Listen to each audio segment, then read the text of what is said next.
Probably will. We're really, really happy today to have Penny Clute come all the way from the county to talk to us. As you know, we try to do everything we can to protect our seniors in this area, but all of us fall for scams and schemes every day. My latest one has had me laughing. Really, I got 3 different letters. They're from a psychic organization. First one told me I had to call this number right away because they had special secret information about my life that was going to bring me a great deal of fame and fortune. Then I get the second letter and it has paper tarot cards in it. But not to look at the tarot cards unless you call because you wouldn't understand what they mean. Then I got the third letter told me if I don't call right away, all kinds of bad things are going to happen to me. I put them in the circular fire and we burned them. But, you know, not everybody would do that, and some of us are more superstitious than others.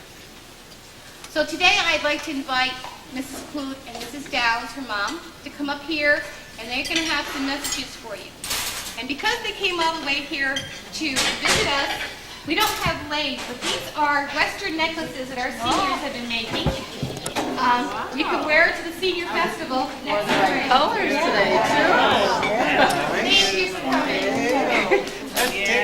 Those are made for the seniors themselves. Very much.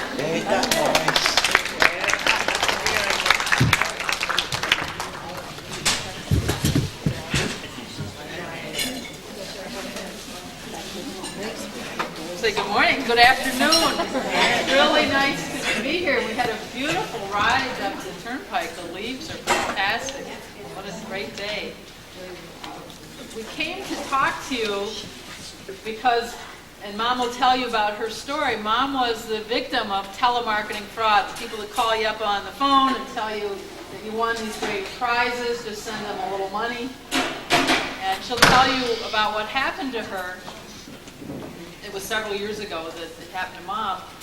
And because of her case, of her situation, she's learned a lot, and I've learned a lot about how these criminals really act. We call it fraud or we call it scams, but they're really crimes. And they lie to people and they steal your money. And so we learned a lot from Mom's case about how not to get caught up in it again, and kind of tips for people. Hi, Sam. How are you? You sit down too. Sam's my mom, Mary Ann Downs. I saw her on television. A nice job, handled it well. So we wanted to, after this happened to Mom, she's been talking about it. After a couple years went by and kind of get past that, she's been talking to Congress, people who make the laws, and talking to the public and talking to the media about her case and about her situation. In fact, in the Time magazine from August 25th, there's a big article called Elder Scam, Reach Out and Bilk Someone. And Mom is in here for case, not a case because it never went to court, but her situation is described in here too. So I'd like my mom to tell you about her story, and then we each will have some comments and some ideas to help people, and any comments or questions anybody else has, we'd be glad to talk about it. Okay? Let me preface my remarks by saying that I'm not proud of being scammed, but I am proud of being one of the first to draw attention to it through testifying before Congress. And it's taken a couple of years, but it's kind of steamrolling the publicity we're getting against scamming. I'm a smart, educated, well-traveled woman.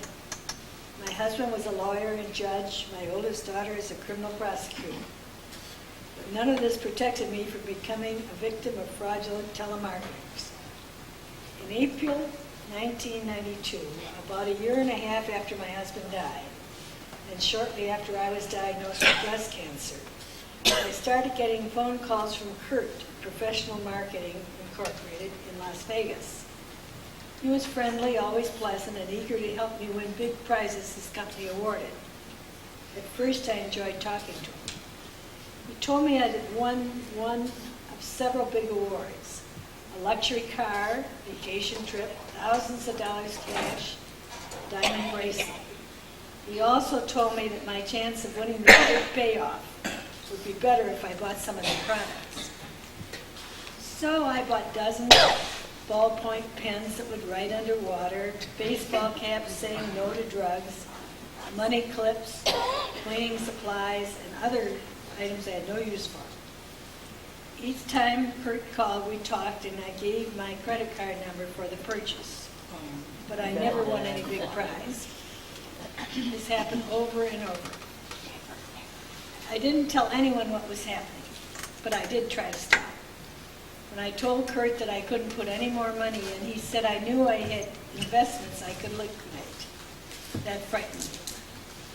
I didn't know how he knew about my finances, and I gave in. Now I realize it was probably a lie. He probably didn't know about my investments, but it worked.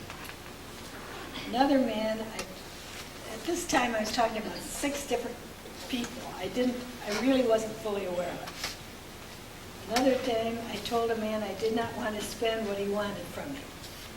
I then got repeated calls from supervisors asking me why I wouldn't buy anymore. I gave in. I didn't know what to do. I couldn't stop it. I couldn't tell anyone. I was embarrassed and ashamed. I felt helpless. I couldn't believe I was in this situation. By December '92, my apartment was filled with all the junk I'd ordered. The calls were increasing. I felt desperate.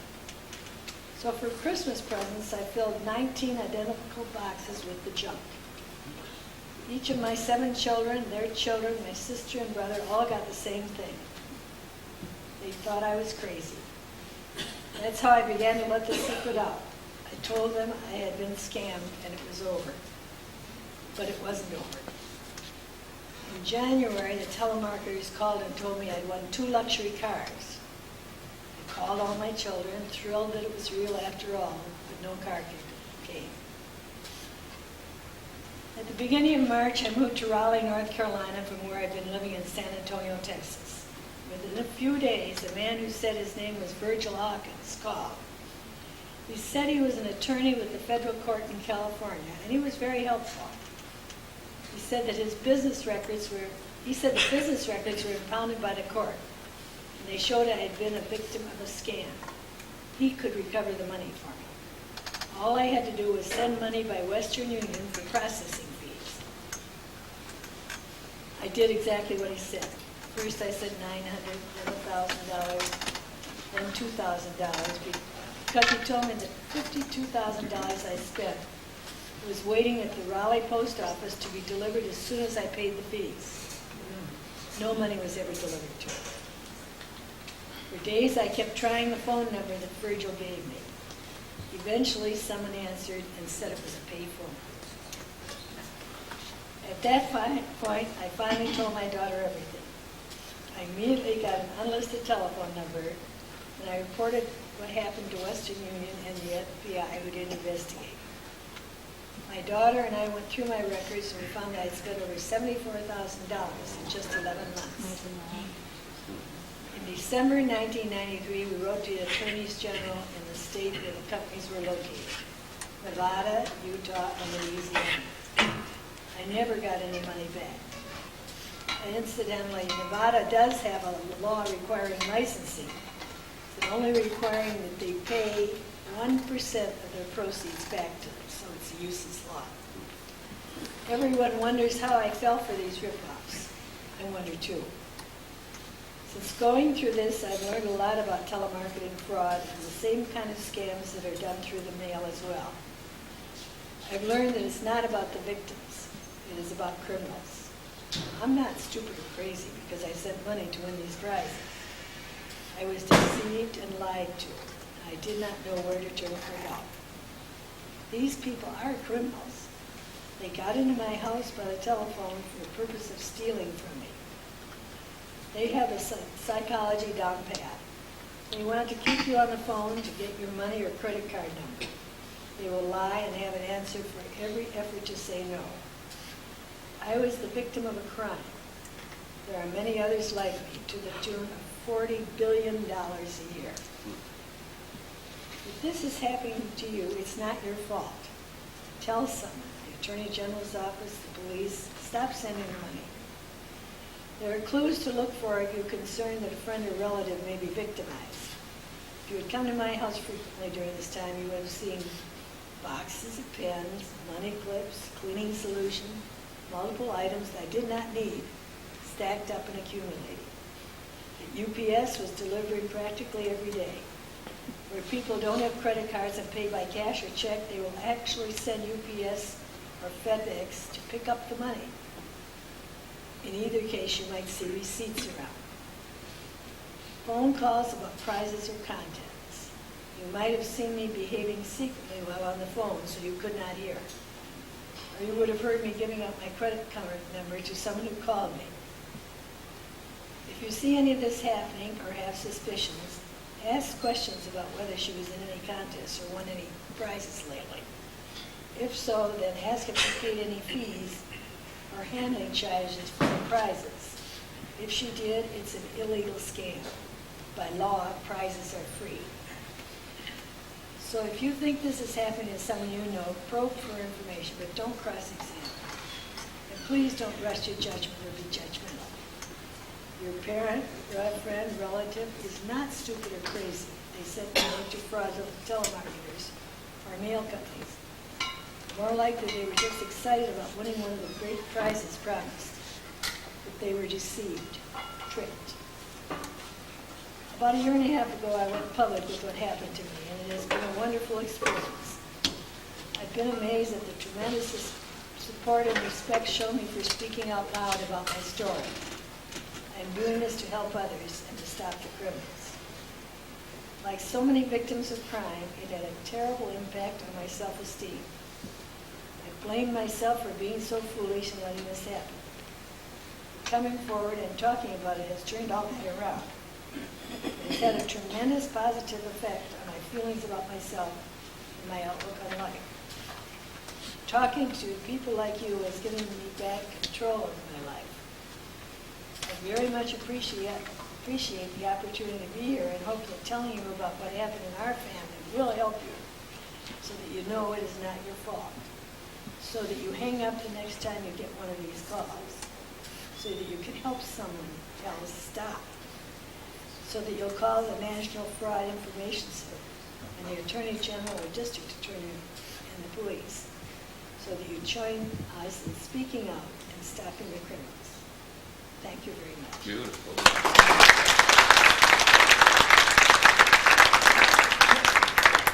Very brave lady to come forward and talk to us. Any questions?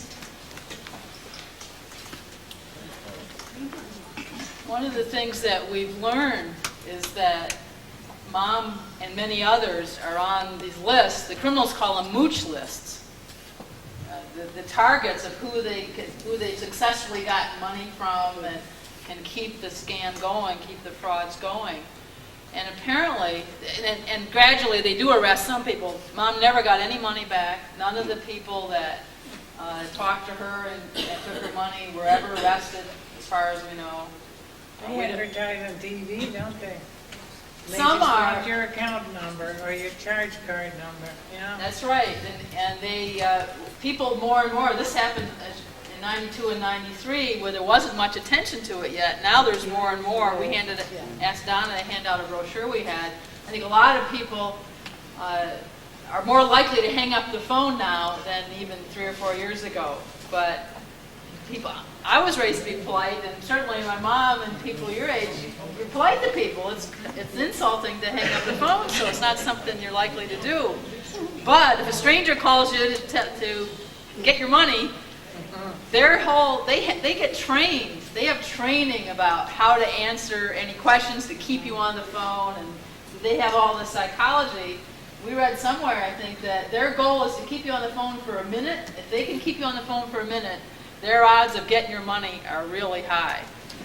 So, but a lot of the lists start with just people returning mail for sweepstakes and for prizes. Even some of the ones that seem like they're more legitimate, like Ed McMahon, the Publishers Clearinghouse. A lot of people throw, aha, there's one right here. Don't send that in. Someone handed it to me here and wanted to know if I'd present it, and that's some type of fraud. It is, and even if that's, it's I'm sure there are some legitimate people that call you on the phone to sell you something. Maybe something you don't want. And if you want something, you know where to go to the store or to call yourself if somebody else is calling you. But a lot of these sweepstakes are frauds themselves. Some may be legitimate, but then they sell the list. Mom's in Time Magazine, but a few months before that, Time Magazine had as its cover a sweepstakes thing. I wrote to the president of it and got no answer. I'm going to send him the article from his own magazine. Because it's, just fill out these 3 questions, like your name and age and what section of his magazine you like best, and you can win $7 million. Well, obviously it's to be able to sell the list to somebody else. And a lot of people throw those away. They never get on these lists. But people who send in the things that look legitimate or look totally free, then get their names passed around and sold to the criminals. Like a chain letter. It's kind of like a very bad luck chain letter. And like couple of things that Mom said, we just want to emphasize. It is the law that prizes have to be free. So if somebody calls you up, and if you don't hang up in time to learn, and they tell you you have a prize, if they ask you to send any money at all, then they're crooks. Any money for it, no matter what they call it processing fees, or what did Virgil call it? Some kind of handling fee? You know, there's no such thing legally. It's just a way of stealing your money. A free prize has to really be free. I got a check in the mail the other day for $500. Yeah? I didn't trust it because I didn't know where it came from, so I burned it.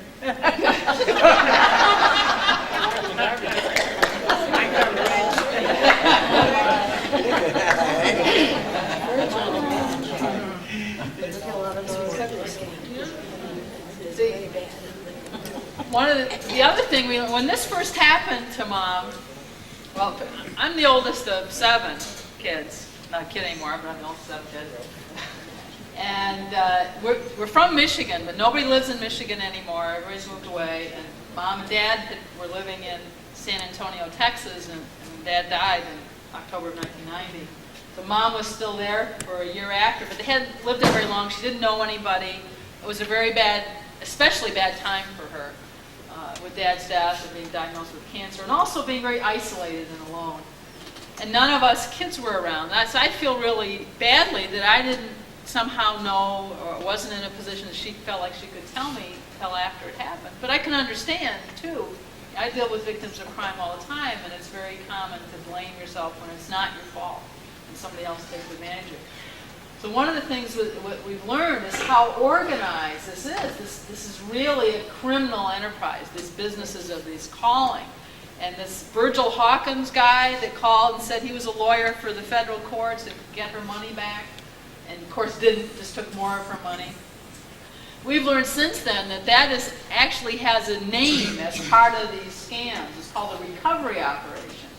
That when the scam goes so far that the victim realizes they've been victimized and stops sending money, then they have this new guy, and she was surprised she had just moved and surprised anybody had their phone number. He was really, you asked him how he got your phone number, and he said, oh, the operator in San Antonio gave it to me. You ought to call the operator and tell him not to give out your phone number anymore. Very helpful, very friendly.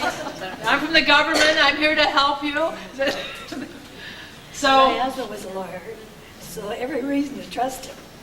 I had a scammer that one day called wanted my social security number. I said, God forbid, I don't give that out to nobody. Good. Thank you. very good. And sometimes they ask for your bank account, Oh, yes. or your credit card number. Or we were in the city of Plattsburgh 2 days ago at the senior nutrition site, and there was a lady who had just gone to some kind of training in Albany for retired public employees. And they were told there that one of the latest scams is to call up as if the caller, it sounds like they're verifying your account numbers and just ask you for the last 4 numbers in your bank account or your credit card or your social security number to just verify if it's correct. Don't do that either. And apparently what they learned is that you can get the first, if you know how to do it, on the internet or somehow through computers, you get the first part of people's accounts. The last 4 numbers are your personal number. The only way they can get that is from you. So they try to trick you into giving it like they were a bank examiner or somebody official. So don't do that. If anybody calls you, they don't have any business knowing any of your private business or your private information. Call Penny. Yeah. And I'll try to catch them. Another thing that's been happening is there's so much, telemarketing fraud is so profitable for the bad guys, but they are hard to catch. A lot of them have moved, a lot of the criminals have moved to Canada, out of the United States.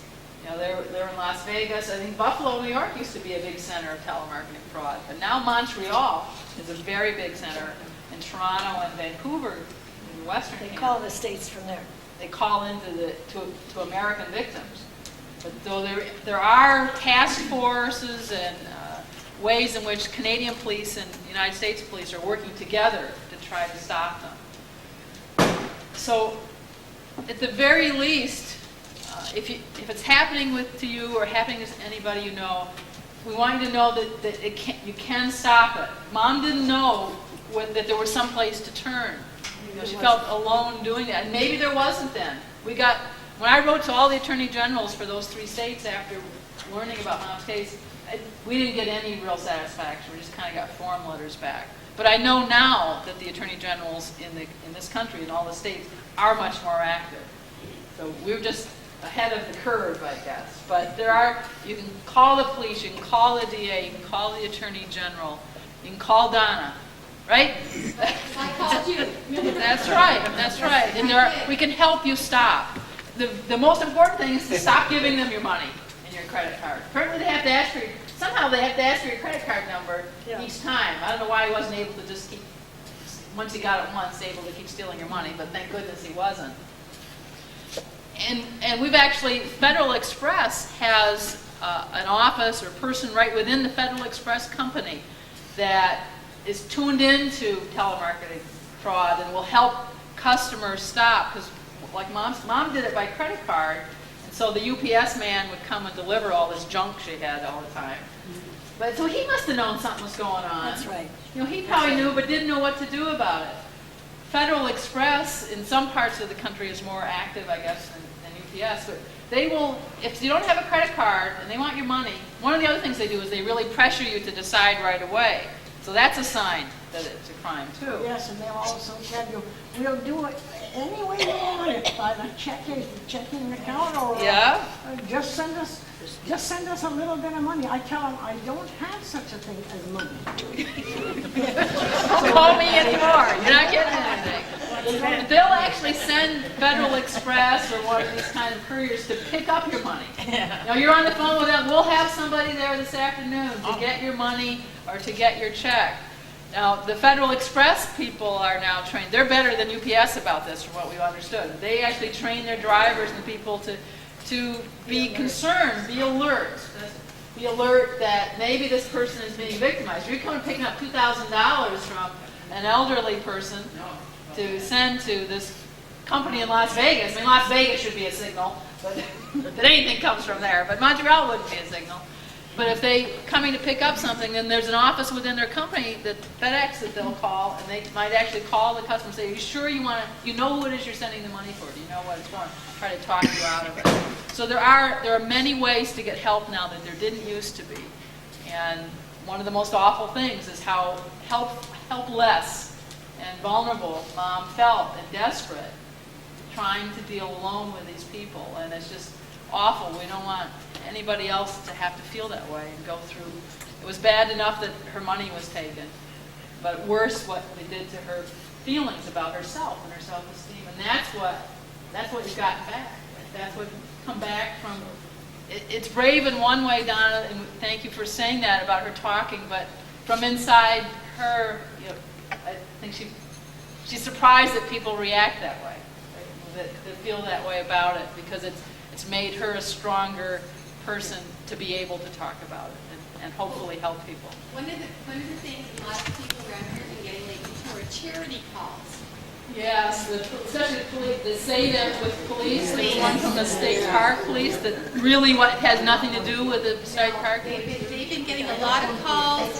Someone mentioned to me this morning, and I told them, if they ask for money, ask them to put it in writing. Send it to you in the mail, and then show it to me first. Yes. And also, ask them, any money, person that's raising money for any organization, tell them you want in writing what percentage of the money they're raising actually goes to the charity.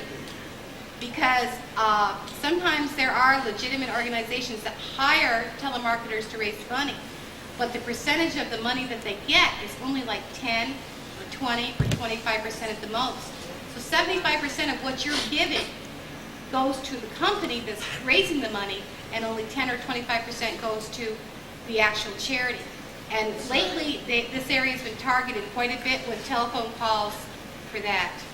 And there'll probably be more as Christmas time comes here. There's always more during the holidays. And you're right, even the so-called legitimate ones, there certainly are, not everybody's a criminal, but these companies, it seems to me that it's a racket. If you have a legitimate charity or police department, if you want to give money to the local police or the soccer league or the school, just give it directly to them. You don't need to have some strange company that's going to take 75, 80%. And you really, if you give $10, they only get 15 cents or whatever it is. My math isn't very good today. But there's a lot of that, you're right. And Mrs. Herica was just asking why they're getting bombarded with all of these credit card applications. They have their addresses, their right street addresses. I know myself, I must get 2 or 3 a day, different credit card, and repeatedly. We do. Yeah. and so do college students, and that's why there's all these bankruptcies keep increasing, people keep spending, the banks are puzzled that there's all this debt when they send out the credit cards. Right, it makes no sense, and If you go to the store today to buy something, they don't want you to pay cash for it. We'll put it on an installment plan. I said, I don't want it on an installment plan. because they make money from the interest. It costs you more. I paid so much a month for many years when I was raising my kids. And I said, today, I don't want anything on an installment, nowhere from nobody. But Good for they you. do, try to talk you into putting it on a charge account. Of course, the younger generation buying. They just do it. It says the brochure that you handed out for us, Donna, why they can't hang up, that was done by the National Consumers League that has some advice about telemarketing and hanging up and that kind of thing. Mom and I, that goes with the video that I have in my office that Mom and I are both in, about a 17, 18-minute video that if you want to borrow it and show, or if anybody, show here, or if anybody has a club or a group they want to show it to, that we're interviewed, so are some other victims, other people who are very smart and knowledgeable about how to spot fraud and stop it, and it's really quite good. It's compact and gives good advice. That'd be welcome that you borrow it, that you use it. The little black thing is really a sticker you can put on your phone if you want. Thanks. This is the brochure that we have a video, and I've got it in my office if anybody wants to borrow it. And actually, you can buy it for $20, I think, to the National Consumer League, or you can borrow it from me. And this little black sticker, it is a sticker. You can peel off the back, and you can put it on your phone. At the end of Mom's talk, she talked about the National Fraud Information Center. And that's what's on the bottom. They probably ought to make this in bigger print, but so you can see it without your glasses. But there's a National Fraud Information Center hotline with an 800 number that you can put right on your phone. And there's a couple of things. If you call up this hotline, we're told, actually I haven't ever called. I'm told there's a real human being at the other end, not a computer. And you can call them, like if somebody calls you up and they sound good, maybe it's not a prize, but it's a charity kind of thing, or even a prize, any type of thing that wants some money from you. You can say, I need to check you out, hang up. And at the National Fraud Information Center, you can find out whether anybody else has ever made a complaint about this company. If they have, they'll tell you, no, don't send them money. Or you can make your own complaint.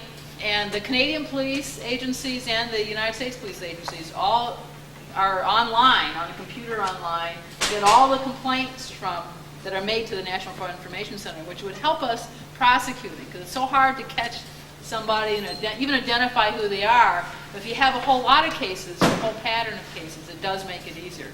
So it's a place to get information about somebody that you're deciding whether to give money to. Call them before you give them the money. And it's a place to make complaints, as well as locally, to me, or the police, or the region. Okay? Any other questions, comments? Great. I have one. Yes. Has there been a support group formed for the victims? I don't know. Most people are not willing to admit that they've done enough to scam. Unfortunately, that's so. She asked if there's been a support group. Not that anybody has said. Actually, we kind of suggested that to the ARP. They were the ones that were most active with Mom and helping her. Or have a column in the ARP. We ought to suggest that again, that somebody could write in letters. Because it is and have Mom answer them or other victims. But it is very difficult, always, and in these cases as well, to have people willing to come forward and say, it happened to me, I did this. But I think once people do, and as Mom found, once you do, you realize that it isn't shameful, and that actually you can make a difference in people's lives. And like I said, with other kinds of crimes, I see that all the time. It's a very, very common reaction of victims. It's one of the things that I try to talk to people about a lot, that as hard as it seems, it's almost the fear of talking about is worse than doing it as hard as it seems. That if you do spill the secret, if you do not keep it a secret and talk about it, you will heal better. It'll be better for you as a person, as well as you get satisfaction from helping others. But if there are people who, you don't have to come forward in the middle of this meeting, but I would certainly, probably through the crisis, I could certainly help form a group here. Be glad to do that of victims and try to get some. Maybe get somebody to come out that has been scammed, if there's some place they can go. Yes. For the help. Feel safe, feel comfortable. Yeah, something like the crisis center would be a good place to get free counseling for being there. Yes. I just wanted to tell your mother, I don't think she was dumb. I just think she's just too trusting. That's it. Yes, because they lie. Yeah, it's not that. And I think a lot of these people, when Mom first testified at the Senate, they also had one of these criminals come. Remember him? He's on a different. Oh, he's on this video, isn't he? Yes. I think he's on this video. He's this huge guy with really greasy hair. 27 or 21 years old. He'd been arrested. Yeah, he was in his late 20s. He'd made millions doing this out of Nevada. He was been arrested by the FBI, and he had pled guilty, and he was waiting to be sentenced. And so part of he thought he would get a lighter sentence by telling the world. So he was going to Congress to tell them how the criminals do this so they could write laws to stop it. And he comes in with this gold briefcase. I mean, this idiot. But so I get what I started to say though, if you could see, if you had a video phone, and you could see who was calling you, you would not be trusting them. If you saw what they looked like, instead of this charming voice that comes to them. It was just, wait till you see this video. He made $3 million by the time he was 27. Oh my. He was 29 now and he was broke, he said. But I'm sure he had no way out overseas someplace. He's in jail now for 5 years.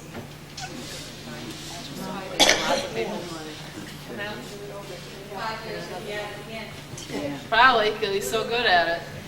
He didn't seem to have any moral issue about what he had done to people.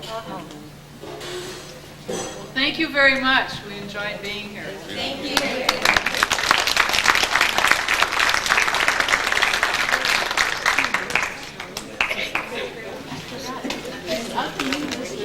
have one other thing that I'll leave with Donna.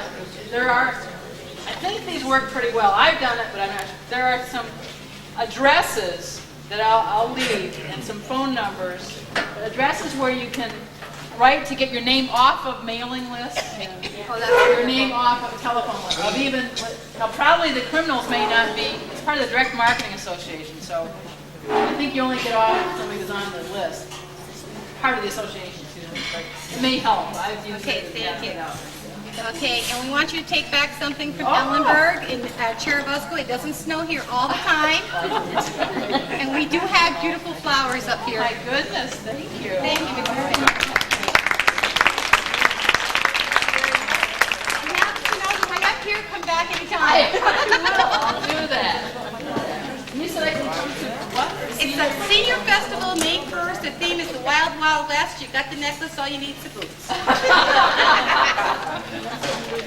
These are Donna. Hi, nice to see you. Donna, Ma'am.